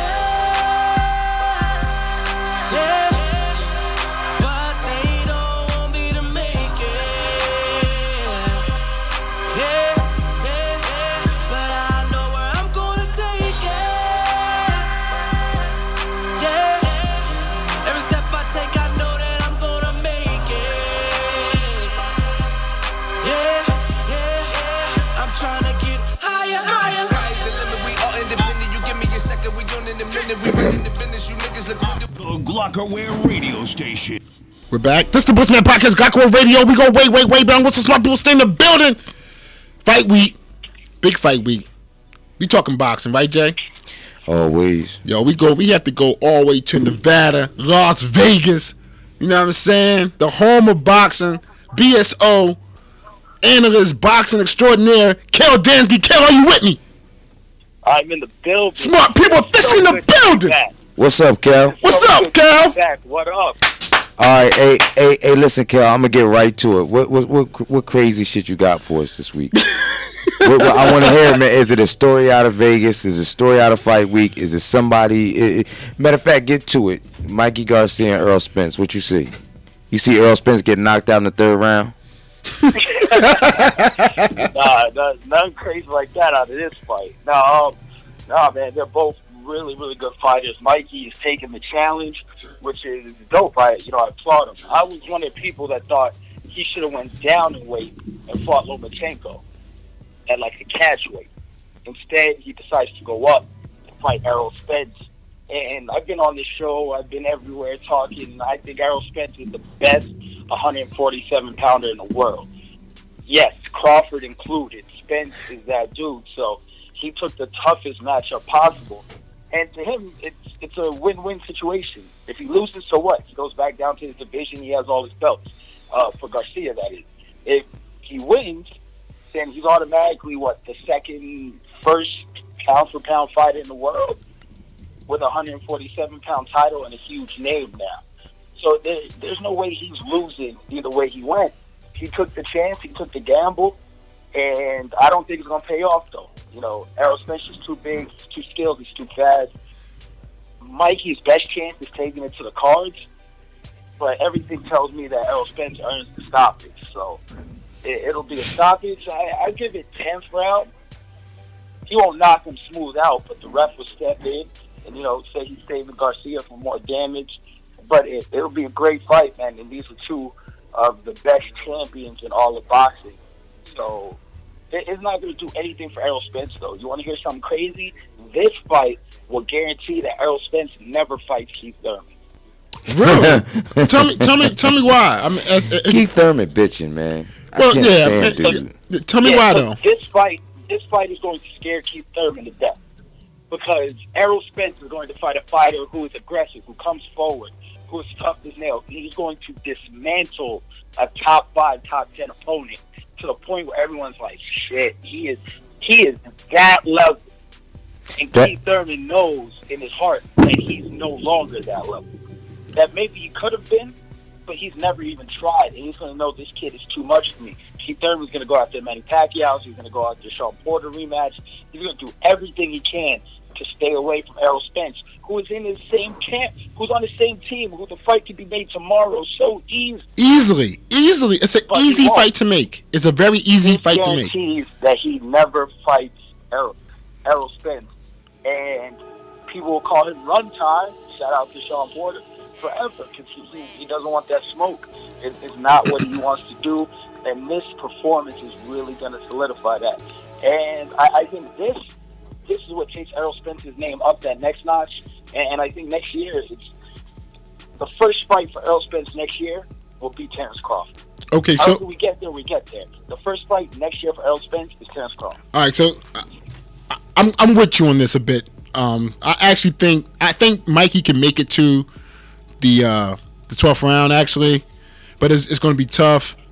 I do think that Mikey is pretty much the superior fighter, but I just think the size of Errol Spence is just going to wear Mikey down. I actually could see a stoppage in the 10th round. That makes sense to me, but I looked at Mikey's eyes when they had the face-to-face, when they had the face-off. It's too late. Mikey, he got that look in his face where it says it's too late because Earl looked at him and said, listen, man. Earl looked at him and said, listen, why don't you tell him what you told, everybody else that you said you was going to knock me out? Keep that same energy. Errol is on his board's top, and I respect everybody's boxing views, but listen, me and Kel see it the same way. I've been saying it, Kel. He's going to hurt Mikey. I also see it in Kel in the sense that this is Spence's moment. As like, Mikey has had moments in his career where he's beaten the odds and actually became and was the star. But Spence has never had his moment, and he's been building up to this fight. This fight is not so much about him beating Mikey. It's about him owning the moment. And this, in his mind, is his big moment. Before you can fight the mega fight, you gotta have, the fight that everybody knows that like you deserve the mega fight, and that's this fight. And I understand what Kel is saying regarding Thurman, because once people see this fight, he's gonna be like really seen as one of the top 5 or so fighters in the world. You know what I'm saying? So I do agree with that. I just think this. Go ahead. Thurman's in a weird position because why does anyone want to fight him? Right now, he's coming back. He's going to do the setup fight where he wants to shake the rust off. That's cool. That's coming in a second. Right. But after that, he's campaigning to fight Pacquiao. Exactly. Why would Pacquiao fight him? But when you have a guy like Errol Spence who just made his name here, who, you know what? You take the chance because if Mikey goes 12, if you're Manny Pacquiao and you're watching this, Mikey goes 12. You guys are a similar size, except you're used to fighting 147-pounders. You've been doing it for a decade. Mikey, this is his first go-around. So if Mikey can eat the power and go 12 rounds with him, Pacquiao's looking like, I can go 12. And if I can go 12, my name is Manny Pacquiao. The judges know me. I have a mystique. So if it goes to the cards, I'm going to get the benefit of the doubt. So Pacquiao versus Errol Spence is in Vegas. Pacquiao has the Filipino fans here, all this stuff. Oh, no. He has Why the judges can't I too. win a decision? Right. No. I think that was my next question. That if once Spence wins this fight, where does he go? And I think you just spelled it out. I think Pacquiao is the logical choice. You know what I'm saying? I mean, for Spence, you're building star power, and you're building it in multiple ways, right? So now you're fighting an opponent who is great, and Mikey Garcia, but that's smaller than you. And this is where you show you can dominate elite competition. Right. Because it's perfect. The guy's elite, but he ain't built to take that. So you go in there and you break him down. You ain't gonna flash knock him out. If you dismantle him with your power, you say you're too big, you're too strong, you're too fast, Mikey can't handle it. So what do you do for the next one? You go after that Hall of Famer, right? That big shark. Yep. The name, regardless of where he is in his career, Manny Pacquiao still sells. He's Yeah. still a draw. If you knock Manny Pacquiao smooth out, you're on a different level. Again, this has always been my thing, which is why I thought HBO really messed up, Top Rank messed up by not feeding Pacquiao to Terrence Crawford.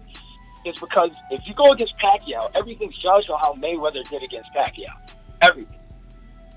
So Mayweather beat Pacquiao, but he had to go to decision. It was not the most entertaining fight. It was terrible. Mayweather was Mayweather. Right. If you knock out Pacquiao, like Marquez knocked out Pacquiao, you're skyrocketing. Because people say, oh, he's better than Floyd. And it'll be the first narrative on every television show. You have Skip Bayless the next day coming and saying, see, Floyd can never do this.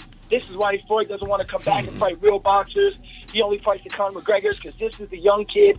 Floyd couldn't handle his power. He knocked out Pacquiao. Floyd couldn't do that. And the mainstream now carries your legacy and makes you a star. No. I totally agree. I think that is the plan. I think that's the plan for Spence, and I think that's the plan for Spence, and they want to make Spence almost into like a Fox Sports fighter. You know what I mean? Like this is a Fox Sports pay-per-view. I think Fox didn't Fox do the Manny fight too? Yes. See, it makes it's starting to make too much sense right now. So if Spence wins this fight, Pacquiao just won his last fight. It makes too much sense for a September fight of Spence and Pacquiao. That's a big fight right there. Huge fight. A huge fight. PBC could put on this year. Yeah. And I'm including Deontay Wilder in that conversation. This will be the biggest fight they can put on. Well, that's where I'm going next because, first of all, I got to give Wilder so much credit for just seeking out the best fights, consistently seeking out the best fights, because Wilder is about, from what I hear, is going to sign a 2-fight deal with DAZN, and he's going to fight Dominic Breazeale under the DAZN banner, but then he gets Joshua in September or sometime in the fall, and he says only a 2-fight deal because he told Showtime, he said, I'm only going to the zone to get the belts. I'm coming back home. Once I get the belts, I'm coming back to Showtime. And that's probably where the haggle is like, if whoever wins, who gets the rematch and where does it land? I think that's the battle now. Yeah, whoever wins dictates the terms. But the only way he's going to get that is going through the zone, going through Eddie Hearn, doing that model. And trust, Showtime can still find a way to get money. They're going to have their 24/7 series. They're going to have to get a cut of the purse Deontay gets. And they're going to be his de facto promoter. Because if you remember, Heyman's not a promoter. He's an advisor. You still need someone to promote the fight. I mean, I understand you're going there, but he's not, just like DAZN is a platform. Eddie Hearn has his own promotional company. Just because you sign on to do 2 fights on DAZN doesn't mean you're signing to Eddie Hearn as a promoter. Right. So Showtime can still get promoter money for this fight. Okay. So they're not going to be completely cut out. They can still find ways to make their little cheddar. And once again, you have to roll the dice and gamble on your guy. That's all he's asking to do. Listen, you're not going to get 100% of me versus Tyson Fury rematch, right? Right. It's not going to happen. You're not going to get that money that I would bring in with that, or what we got from the first Tyson Fury fight. But you're going to get 30-40% of that which is better than me fighting the 6th-ranked fighter in the world. You'll get more than he brought in when he fought Ortiz. And you get the possibility of when I beat Anthony Joshua, we're going to bring all that money back. We're going to bring all that bread back. Exactly. And then, like, yo, just gamble on me. That's it. That's all you. That's all. Exactly. They said gamble on me. I worked the gamble. I'm gonna knock this dude out. Right. I'm gonna knock this dude out. And if he doesn't win, guess what? He comes back. He fights the guys who are gonna fight anyway. Is he as big a star? To me, he's probably bigger.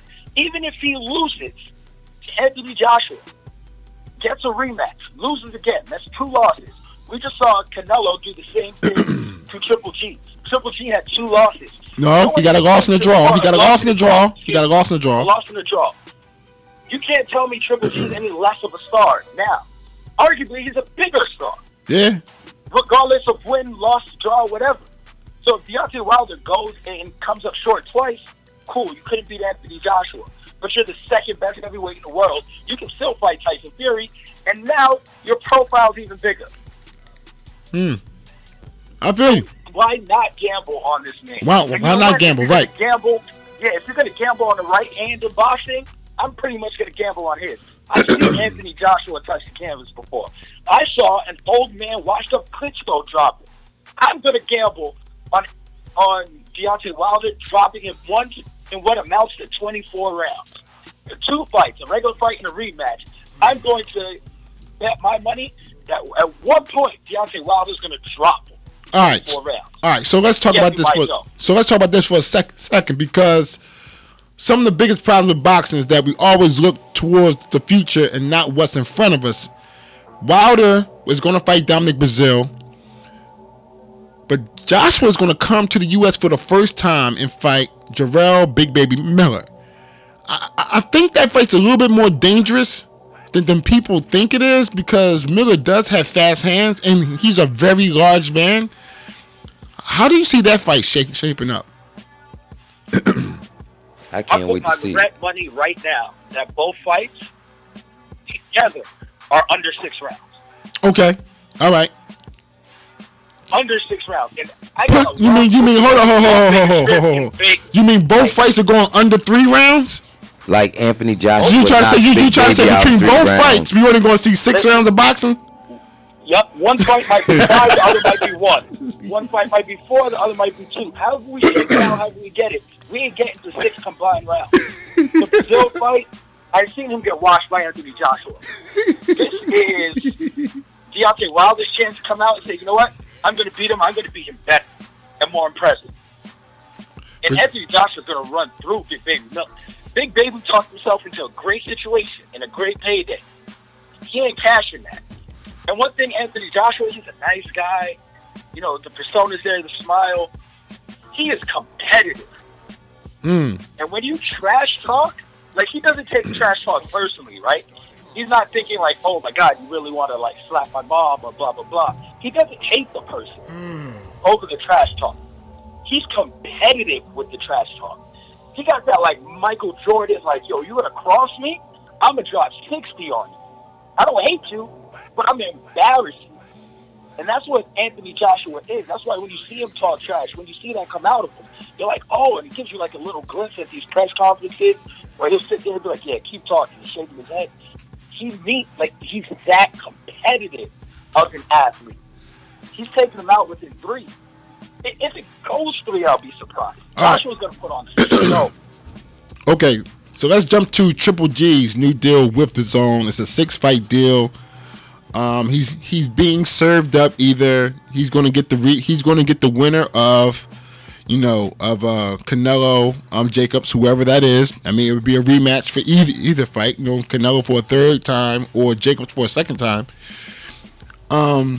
But why is he avoiding the idea of fighting Andre? Like, that should be his first fight. I'm hearing he's fighting some obscure fighter from like Poland or something as his first fight. Like, why not get in the ring with Andre? Like, Andre has been kind of like calling Triple G out now for about 4 years. And Triple G won't even acknowledge him as if he's not even a champion. And he is a champion. Like, if anyone does that...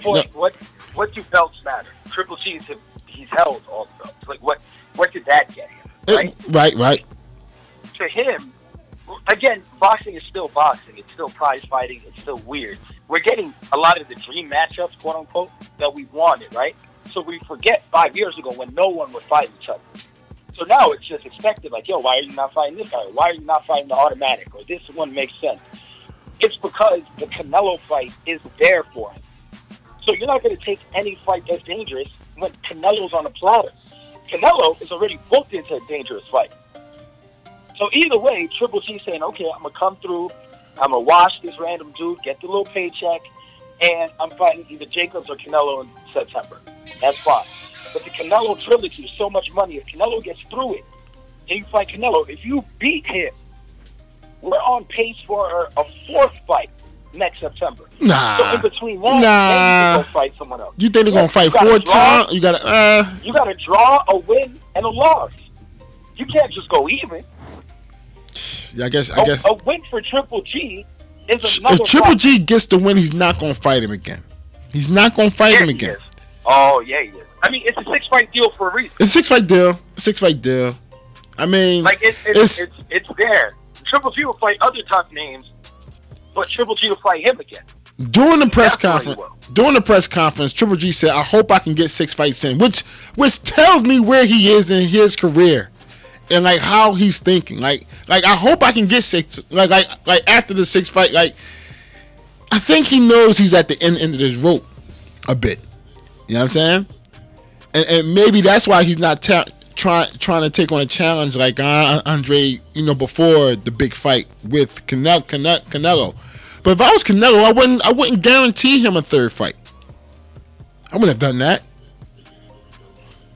Fight somebody first. It's not up to him. It was on the zone. It's on the zone, right? Because the zone and the money talks, right? At this point, and to Canelo, he won both fights. So what? Like he's going to get extra money. There's incentives. There's more sponsors. Triple G. I mean, I don't know the inner workings of the contract. I haven't really asked my co-host Andreas, what it is. I'm sure he knows it, but I didn't ask him what the deal was.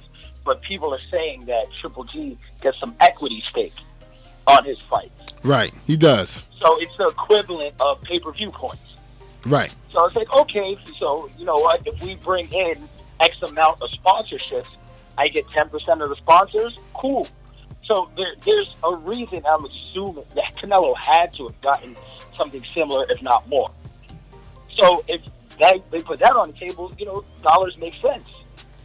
So it's like, okay, cool, I'll fight him again for a 3rd time. I take the win. I keep moving. One thing I can guarantee you, and this is just being smart, and I think this is why we've seen Canelo fight in New York already. We've seen Triple G fight everywhere. That 3rd fight won't be in Vegas. And it breaks my heart. But Triple G ain't no dummy. No, it's going to be in New York. Giving these judges it's in New York. It's in New York. It's in New York. New York, Dallas, maybe, if Jerry feels like putting up dough. Because, again, Canelo's fan base, you get a huge Mexican turnout if you put it in Dallas. Right. Because the fan base is crazy. But I still think it's in New York. No, I think it's in New York. I think that's why I think that's why the Canelo fight was in New York. They want to see like how big a star he was. If he can make that transition there, because it was all set up. They're saying like, if we had to fight Triple G in New York, could we make it work? And then he sold the joint out, of course. And it was a big fight, the Rocky Fielding fight. It was like an event, you know what I'm saying? So I think if Canelo Triple G was in New York, I think New York would eat it up. The money would be there. The sponsorship would be insane. And I think that would be a huge fight. If I'm just Canelo, I would just tell Triple G, fight somebody first.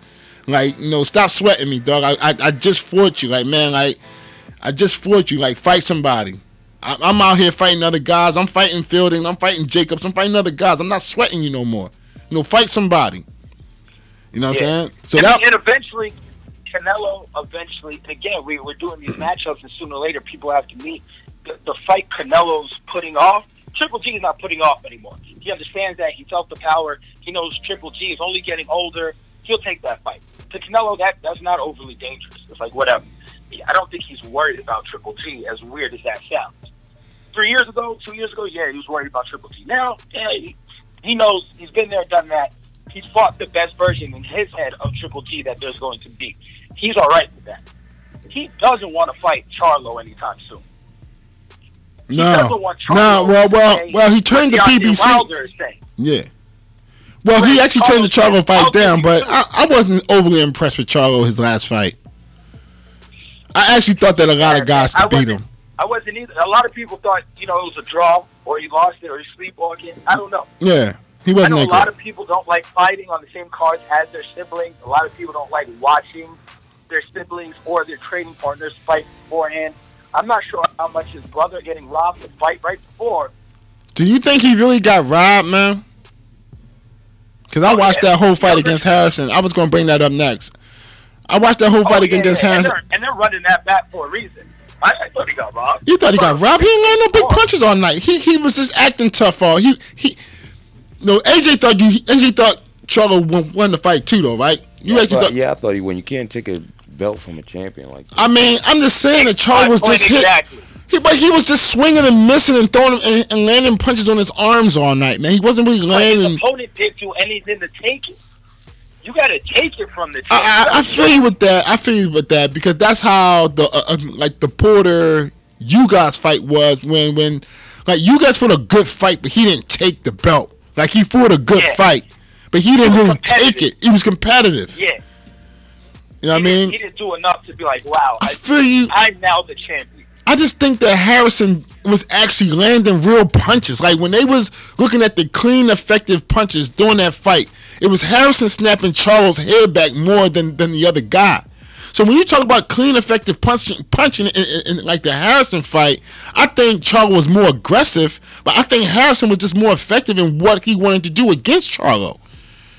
Like I just thought that Charlo was just being like just throwing haymakers all night. He was so undisciplined that he. In my humble opinion, it was a cakewalk. I thought he deserved to lose. No, that's a fair opinion because a lot of people think the same of when Canelo fought Lara. And Lara picked his spots and he was slick and he jabbed and he moved and everything. It was like, wow. And Canelo just threw haymakers and pressured him. Right. But at the end, Lara was too conservative, a little too, just methodical, and Canelo got the decision. It's the same thing in my head where it's like, you can do that at points, but it's not the way to win and beat a champion. There's only one Floyd Mayweather who can get away with doing that. Right. Like, not everyone, you can't have that low output and land, maybe 40% of your punches, but you threw half of what the other guy threw. Yeah.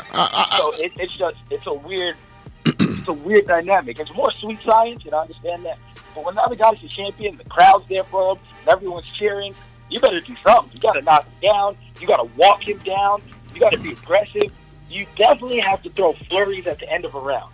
If I tell anyone who's going to be a challenger or they're the B-side or the underdog going into a fight, the way you beat a champion, no matter what your game plan is for the first 2 minutes and 50 seconds, those last 10, you walk forward, you throw haymakers, you land, and you punctuate each round.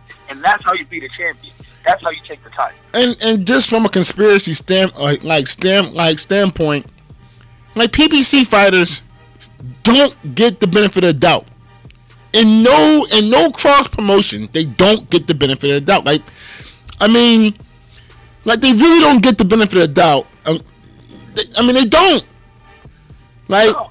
I mean, guys, like, it's kind of like, it's like Charlo, like the Charlos are guys who are kind of like coddled through the whole PBC system. They never fight outside their whole specs, but anyone outside the whole PBC family.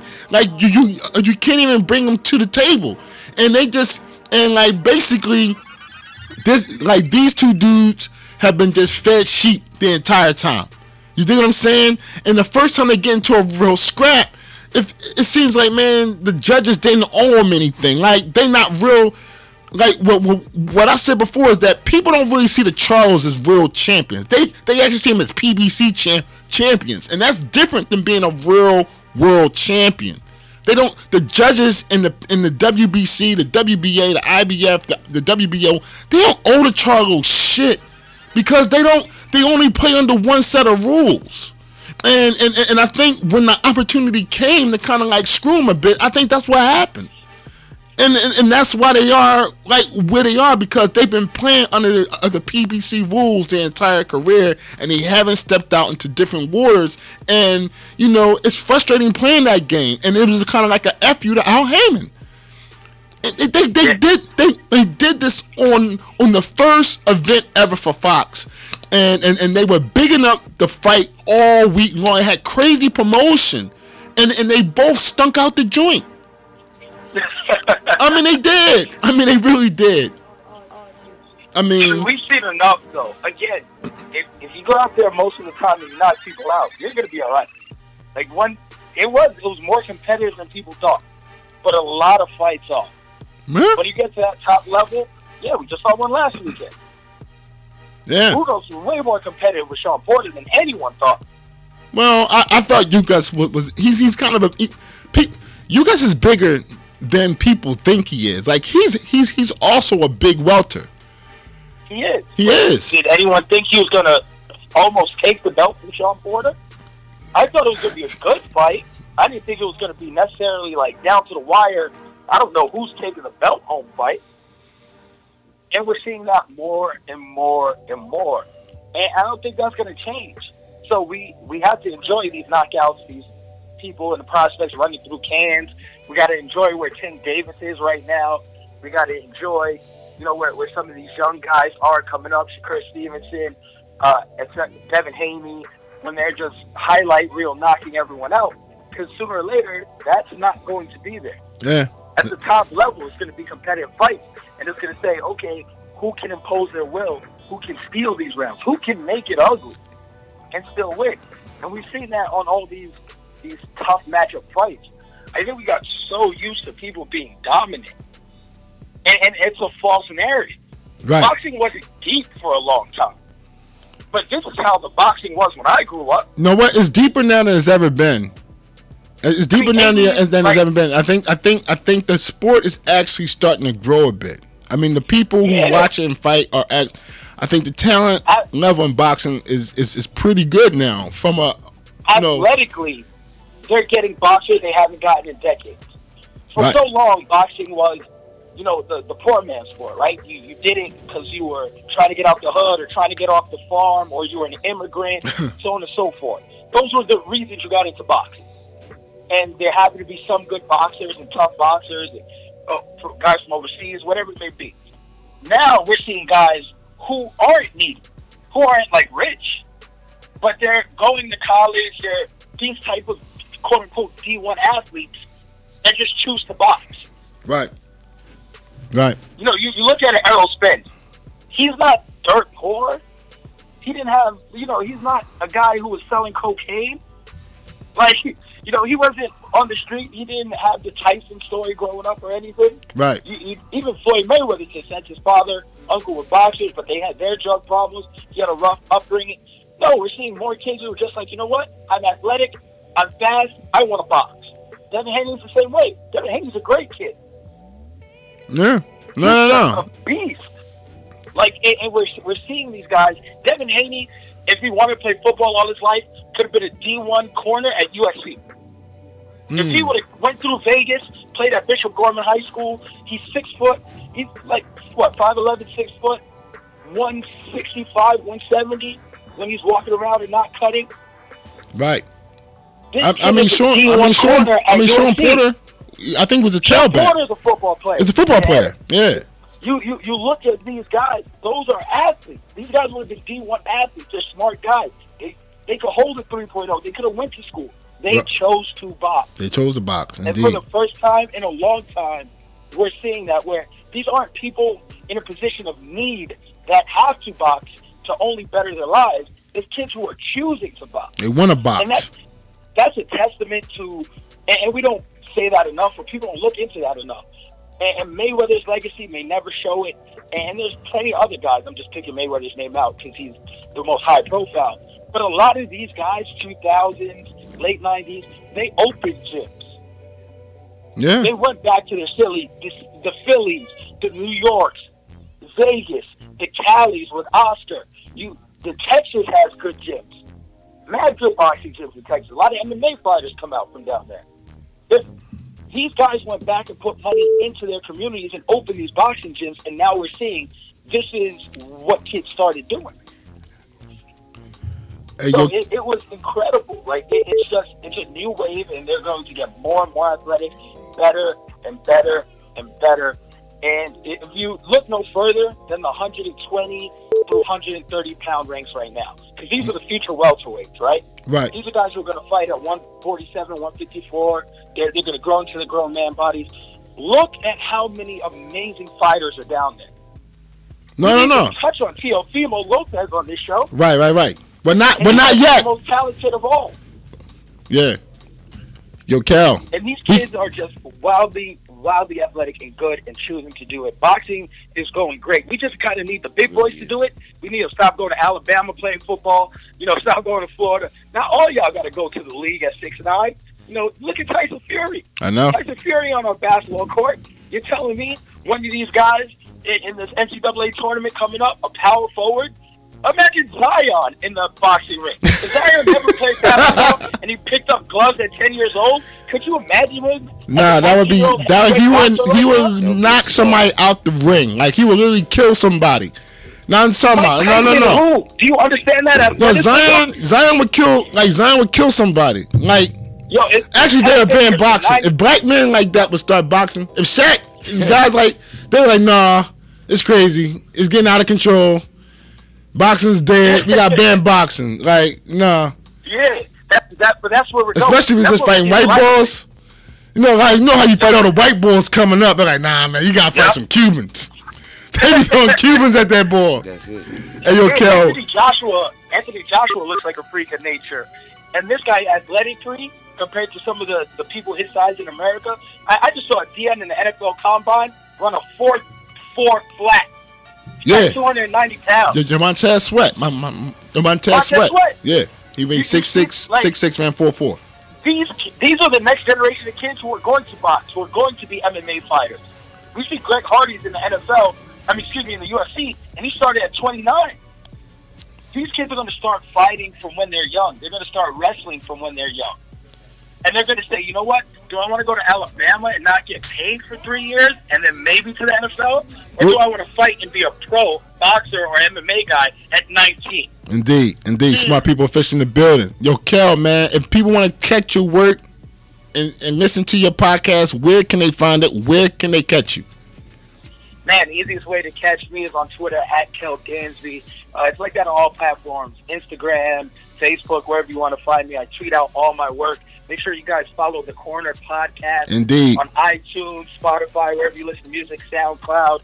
Every week, me and my co-host, Andreas Hale from Sporting News. Man, I appreciate you guys every time I'm on. It's so much fun. Always, Kel, man. We love you over here, family. Man, you like our brother over here, man. We got when we go to Vegas, we gotta connect soon, man. We gotta connect. I'm trying to get out there for summer league basketball. I'm shooting for that. Oh, let's do it. I'm at summer league every year. Yeah, let's do it. We'll watch the games. We'll party.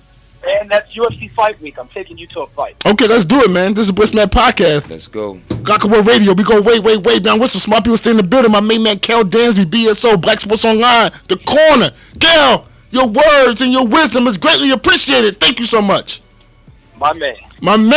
This is the BlitzMagPodcast, Glockaway Radio. We go way beyond. What's some smart people stay in the building? Yo, Jay, are we going to cut a little early tonight? We got you, man. Okay, AJ got a flight to catch.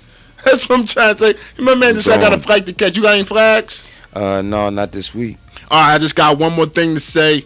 I know we've been talking about this for the last 3 weeks, but it's official now. Nick Foles has signed his deal with the Jacksonville Jaguars. 4 years, $88 million, $50 million guaranteed. And I was saying, it's so hard to say goodbye to yesterday. Because, man, that Super Bowl was beautiful. Foles brought it to the city. Real quick. Real quick. The situation in Utah with Russell Westbrook. Listen, we cannot accept racism. There's no way you can play both sides on racism. And this is how, and I'm going to be real quick with this because Jay got rolled. But this is how the influence of government will make people feel entitled to do certain things that step out of line. This is what I'm talking about, how people are influenced by the support that they get from external factors, from like, you know, the executive office encouraging people to behave in this unruly manner. And it's important for people like Westbrook to stand up to that shit and be like, I ain't gonna take it. It's important for everyone. If you see racism, stand up to that shit. Don't eat that shit. Don't swallow it. Just stand right up to it. Because guess what? It's more of us than it is of them. This is the BlitzMagPodcast, Glockworld Radio. We go way beyond what's smart people stay in the building. Jay! Do what you gotta do so you can do what you want to do. I got two things to say. You gotta hustle hard or hustle your ass home. This is the BlitzMagPodcast, Glockworld Radio. We go way beyond whistle. This is Fly Sports Talk, not Dry Sports Talk. You heard. See you next week.